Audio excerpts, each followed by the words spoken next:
Welcome back, everybody. It's Tuesday, March 12th, 2024. Born on this date in 1883, Sacred Harp composer Judge Jackson of the Montgomery area. And today we have a guilty lawmaker, car thieves on the loose, and the gift of a kidney. My name's Ike Morgan, and we're down in Alabama.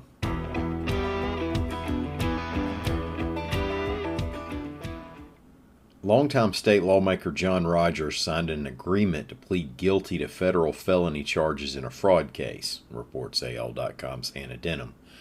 Rogers, a Birmingham Democrat, has been serving in the Alabama House of Representatives since he was first elected in 1982.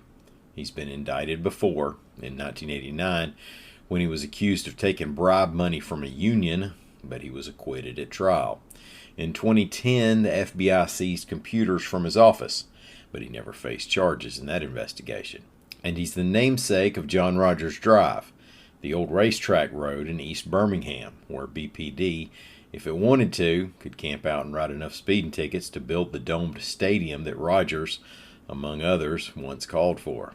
Rogers will resign from the state house and plead guilty to one count of conspiracy to commit mail and wire fraud and one count of conspiracy to obstruct justice. He also agreed to pay nearly $200,000 restitution to the Jefferson County Community Service Fund.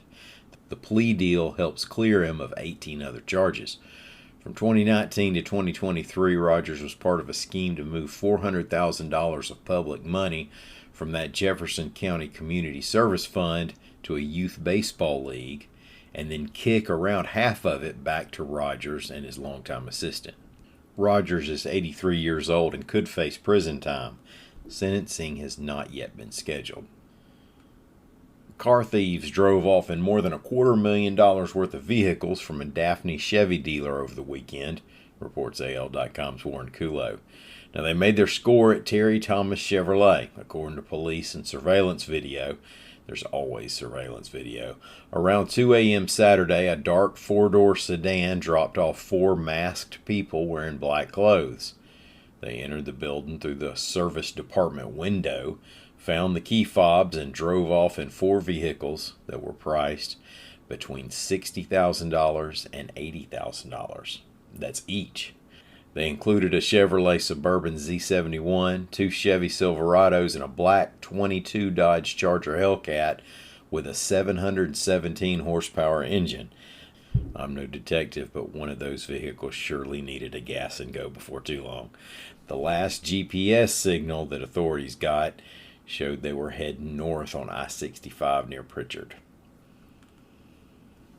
In September 2021, Vestavia Hills Police Corporal Jerry Hughes, at only 43 years old, was diagnosed with stage 5 kidney failure, reports AL.com's Carol Robinson. He was put on light duty by the department and began 9 hours of dialysis every night. His daughter began putting out the word and trying to locate a kidney. Not long after that, a nearby fellow law enforcement officer, Jefferson County Sheriff's Office Lieutenant Mike House, began to feel called to be a kidney donor. Now, he said God put it on his heart. He didn't know when it would happen, and he didn't know Corporal Hughes. Now, there wasn't an immediate connection here. House said he had to get in shape before he could be a donor.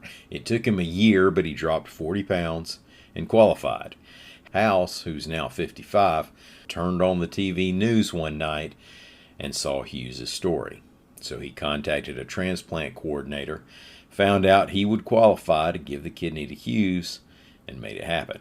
Now, they both went under the knife this past December 6th at UAB Hospital before Hughes even knew that House was also in law enforcement. Hughes said, quote, "The man saved my life. He gave me time with my family, time with my grandbabies." Thank y'all so much for listening. We're going to be back here again tomorrow. Until then, y'all come on by and see what we're up to on the internet at AL.com.